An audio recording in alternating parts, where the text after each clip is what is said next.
Mapagpalang araw po, dito po tayo sa batahanan ni dating chairman, Guillermo Saldaña. Ayan po. Ayan. Kanta ka muna. Na-stroke daw po siya. Okay. Hindi na po siya nakapanungkulang gawa na na-stroke po siya. Mismo. Hindi mo dalawang punta ko sa servisyo, walang iyari. Ganyan talaga. Kasi hindi ka naman magiging pensionado dyan pagka naging opisyal ka lang ng barangay. Oo. Walang pension dyan. Hindi tayo magtrabaho ka pa rin para magkaroon ka ng pension. Dito po tayo sa tahanan ni sa barangay 107. 97. 97, barangay 97. Dati siya chairman dito. Nanungkula siya rito ng 20 years. Kaya yan ang naging problema na ngayon na stroke siya. Yung kumbaga yung ginawa niya 20 years. wala kasi yan nga po kasi wala namang pension talaga diyan. No. Pero nakuha mo na yung yung 1.5. Ay, oo. Pasalamat ka, may 1.5 ka pa sa barangay. Yung ayuda. Sa Senior. LGU. Ano, isa ako. Tayo po'y mag-aaral ng salita ng Diyos. Kukunin natin sa Biblia ng poema ng Biblia ng mga pastor. Pero bago tayo papalaot, tayong lahat ay mananalangin. Panginoon Diyos, aming Ama na makapangyarihan sa lahat, minsan pa, samahan mo po kami sa aming pag-aaral ng iyong salita. Sapagkat ang iyong salita ay aming pagkain ng aming kaluluwa. Salamat po sa ngalan ni Jesus. Amen. Ganito po nagkasala ang tao.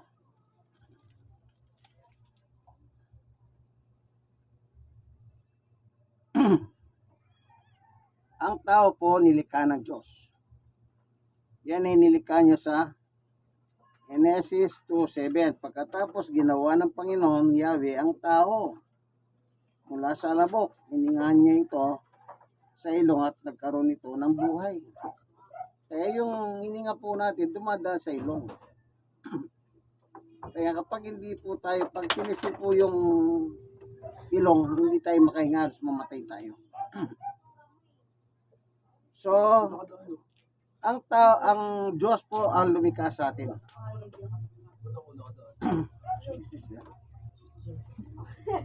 Ayun, ang sabi ni Apostol Pablo, ang sabi ni Apostol Pablo ay ganito. Ito natin lagay kasi may dumadanag-danag kasi yan.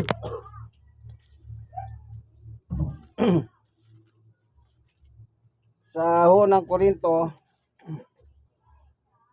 chapter 6.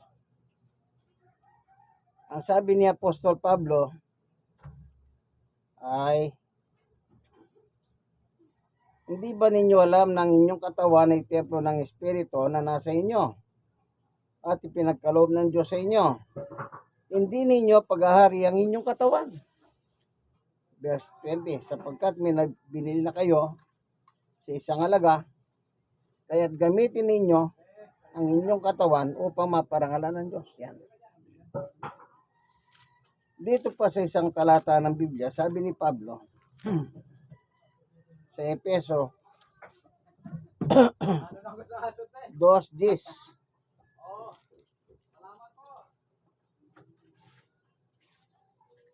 kung ano tayo ngayon, gawa ng Diyos, at sa pag-iisa natin kay Kristo Jesus, nilikha niya tayo para sa mabubuting gawa na inihandaan niya noong una pa man upang gawin natin yan. Binigyan tayo ng katawan ng Diyos, buhay. Mula tayo sa alabok, minoldi tayong molding tao, at iningan tayo sa ilong at naging taong buhay tayo. Ayun, ang gusto ng Diyos, gumawa tayo ng mabuti upang siya ay maparangalan. Ang naging problema po dito, imbis na sundin natin ang gusto ng Diyos, At sinunod natin yung gusto natin. Iba yung gusto natin, iba yung gusto ng Diyos. Maging sa panalangin man nang magturo si Jesus Anong sabi niya? Dito sa Mateo chapter 6.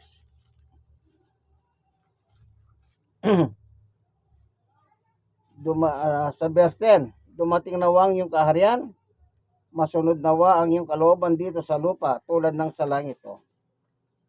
Ang sabi ng Panginoong Yesus dito sa Mateo 6:9, 6:10, tayong mga tao, susunod tayo sa kalooban ng Diyos. Mula dito sa lupa hanggang sa langit. Pero sinunod ng tao, yung kanyang kalooban, hindi yung kalooban ng Diyos. Magkaiba po yun Yung kalooban ng Diyos, dapat ang sundin. Yung gumawa tayo ng mabuti. Pero, ang sinunod natin, yung gusto natin. Yan. Kaya, nagkawindang-windang po ang buhay ng tao. Kagaya na lang nila Adan at Eva. Sinabi ng Diyos ay ganito. Babasahin ko po. Para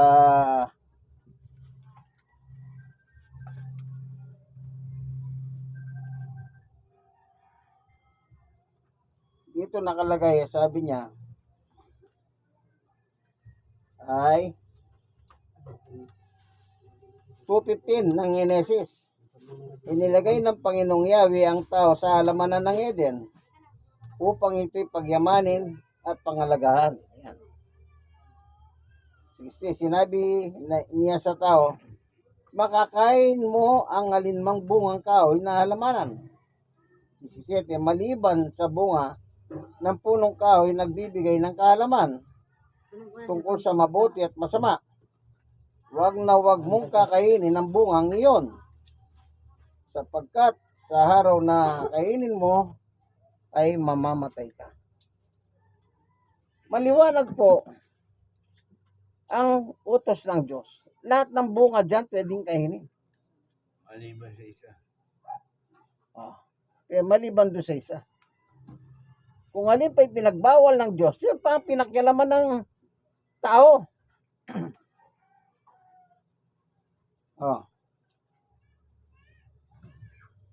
Kaya, lahat po tayo nagkasala. Sabi ni Pablo, dito sa libro ng Roma,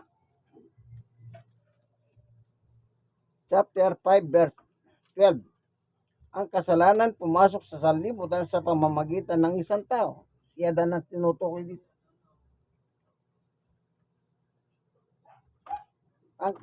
Dahil dito, lumaganap ang kamatayan sa lahat ng tao sapagkat ang lahat ay nagkasala. Tayo po nilikha ng Diyos na isang immortal na walang kamatayan. Pero dahil po sa kasalanan, anong nangyari? Nagkaroon na po ng kamatayan. Kailan nangyari? Nang pumasok ang kasalanan sa pamamagitan na ni Adan. Kaya kung hindi po nagkasala si Adan, walang kasalanan. Nagkasala si Adan, kaya nga po may kasalanan. Kasi nga po, yung bunga na ipinagbawal ay pinakialaman. Kaya ang sabi ng Diyos kay Adan,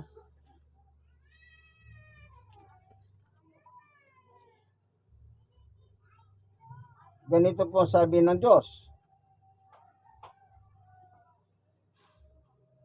sa 3:17. Ito naman ang sinabi ng Diyos kay Adan, dahil nakinig ka sa iyong asawa ng iyong kainin na pinagbabawal kong bunga.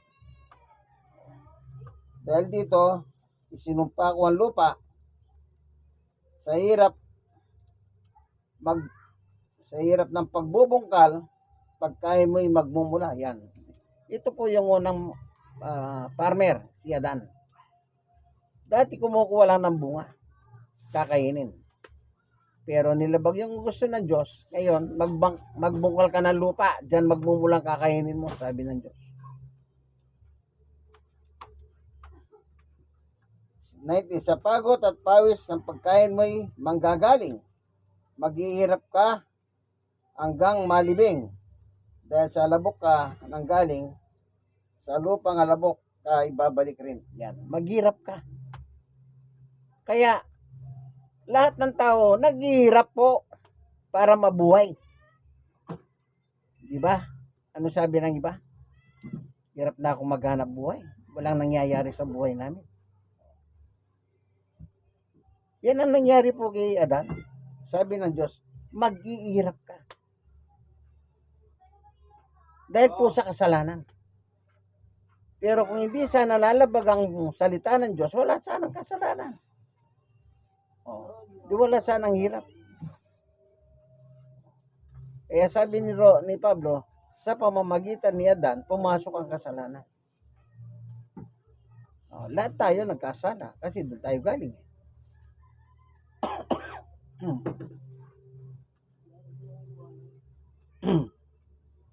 Dahil sa labok ka nang galing, sa lupang alabok ay babalik ka rin yan. Pagka namatay tayo, bumabalik tayo sa labok. Meron ba tayong pananagutan? Meron. Dahil yung buhay sa atin, pag namatay tayo, po babalik sa Diyos yun. Yun ang tatanggap ng hatol. Sa ginawa natin sa ilalim ng lupang ito, sa mundong ito, nang tayo nabubuhay pa. Kaya ang nangyari, imbis na sundin ang gusto ng Diyos, at sinunod ang sariling kalooban ng tao. Kaya nagkasala po ang tao, hindi dahil sa kumain si Adan ng bunga. Nagkasala po, yung utos ng Diyos ang nilabag. Na huwag niyong kakainin, yung isang bungang punong kayo sa gitna, lahat makakain ninyo. Kaya lahat po tayo nagkasala. Kaya wala po tayong magagawa. Paano natin bayaran ang kasalanan natin sa Diyos? Wala. Ikaw, nakikinig ng video ito, meron ka bang alam, kaibigan? Paano tayo magbayad ng kasalanan sa Diyos? Wala. So, ang Diyos din po gumawa ng paraan. Ang nakalagay po dito, sabi ni Jesus, sa libro ng Hebreo, ganito po ang mababasa. Chapter 10, verse 5-6. Dahil diyan nang si Kristo ay naparito sa daigdig, sinabi sa Diyos, sabi ni Jesus, ang mga pangalay, pati mga handog at mga hayop na handang sunugin, hindi mo ibig sa dambana dalhin. Hindi mo kinalugdan ng hayop na sinusunog at ang mga handog upang pawiin ang kasalanan. Kaya't inihanda mo ang aking katawan upang maging handog. 7. Ngunit sinabi ko, ako narito, O Diyos, upang sundin ang iyong kalooban ayon sa sinabi ng kasulatan tungkol sa akin. Yung ula about Jesus Christ, siya magiging handog. Natupad kay Jesus. Kaya nang sugoy ng Diyos si Jesus dito sa lupa, binigyan niya ng isang katawan, kagaya ng katawan natin. Kasi hindi po niya matutubos ang kasalanan ng tao kung wala po siyang katawan na ihandog. Kasi nga, yung mga handog na hayop noon,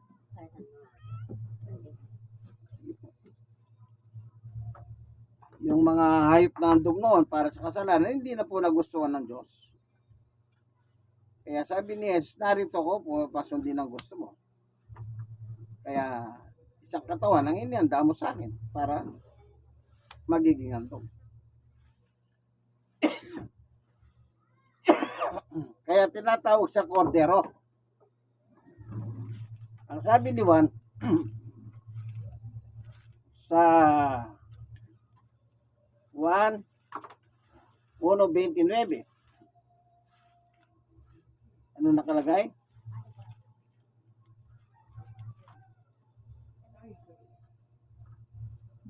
Kinabukasan, nakita ni Juan si Jesus na lumalapit sa kanya. Sinabi niya, tingnan ninyo, siya ang kordero ng Diyos na nag-aalis ng kasalanan ng sanlibutan. Tayo po yung may kasalanan. Ang mag-aalis ay si Jesus. Kaya tinatawag siyang kordero. Alam niyo po yung kordero, isang uri ng hayop yun. Ang ihandog noon para mapatawad ang kasalanan, mga hayop. Kaya itinuring po siyang kordero o isang hayop para ihandog ang kanyang kasalanan, ang kanyang katawan para sa katubusan natin. Kung wala po siyang katawan, hindi siya pwedeng ihandog. Kaya ang Diyos mismo, naglahan ng isang katawan na kagaya natin. Human. Para siya po ang magandong. Siya po yung pinako sa krus. Kung wala pong napako sa krus, wala tayong katubusan, kasalanan ng ating kasalanan, kaibigan.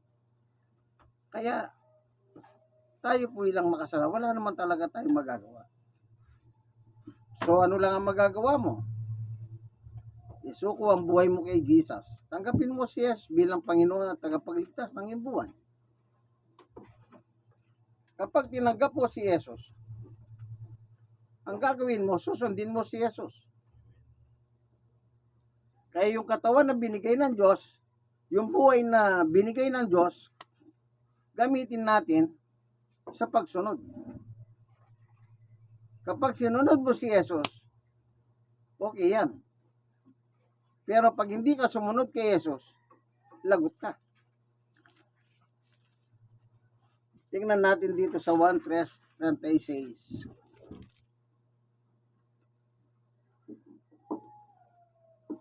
Ang sumasampalataya sa anak kay Jesus may buhay na walang hanggan. Ngunit ang hindi sumusunod sa anak kay Jesus, hindi magkakaroon ng buhay na walang hanggan. Sa halip manatili sa kanya ang puot ng Diyos. Kahit sabihin mo pang maraming beses, kaibigan, na ikaw ay sumasampalataya kay Jesus. Kahit na magpatato ka pa. Kahit sabihin mo pang, ito, larawan ni Jesus ito. Walang ano yan, walang matibay na ebidensya. So, ano dapat mong gawin? Sumunod kay Jesus.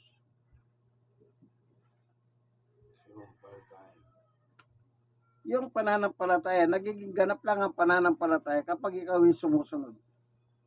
Pero kung sasabihin mo, ikaw sumasampalataya kay Jesus, pero wala ka namang pagsunod, wala rin po yung kaibigan. Lagi nyo tatandahan, maging ang magulang po natin, mga tatay natin, nanay natin, kapag hindi natin sila sinunod, ano sinasabi ng magulang natin? Di ba nagagalit sila? Bisa may magulang pa nga, sabi niya, sige, magpalit na lang tayo ng posisyon. Ikaw na yung anak ko, ako na lang yung tatay, ako yung anak mo, ikaw ang tatay ko, sabi ng mga magulang. Sa anak na matitigas ang ulo. Kaya gamitin natin ang katawan natin, ang buhay natin, na bigay ng Diyos. Doon sa batas na binigay ng Diyos, anong gusto ng Diyos? Gumawa tayo ng mabuti. Yung mabuti naman tinutukoy po dito po sa Roma 7, chapter 7, verse 12. Panguli. Sabi ni Pablo, kaya nga ang kautusan ay banal at ang bawat utos ay banal, matuwid at mabuti. Bawat utos ng Diyos mabuti. Yun ang gusto ng Diyos. Pero ang nangyari, imbis na yun ang gawin natin, ano si ginawa? Sinunod natin ang ating sariling kalooban, hindi yung kalooban ng Diyos na lumikha sa atin, na nagbigay ng buhay at tiningnan natin. Kaya kaibigan, hindi pa uli ang lahat. Nandyan lang ang Diyos, naghihintay sa pagbabalik loob natin. Salamat Panginoon Diyos sa katotohanan na tinuro mo sa amin, na bago man lang kami pumikit, bago man lang kami sabihin na namin mamatay, at least naiandog na namin ang buhay namin sa Diyos. sumampalataya kami sa iyong anak at sumunod kami. Salamat po, Panginoon Diyos, sa ngalan ni Jesus. Amen. Kayo pong mga nanonood ng video ito. Dito po tayo sa Barangay 97. Sa tahanan ni dating chairman Guillermo Saldana. Yan po. Yan. Paminsan-minsan dinadala po natin siya upang magbahagi ng mabuting balita. Salamat po sa ngalan ni Jesus. Amen. Sige, hanggang dito na lamang po ang inyong kaibigan kay Jesus, Brother Manny Bautista. God bless us all. Bye-bye.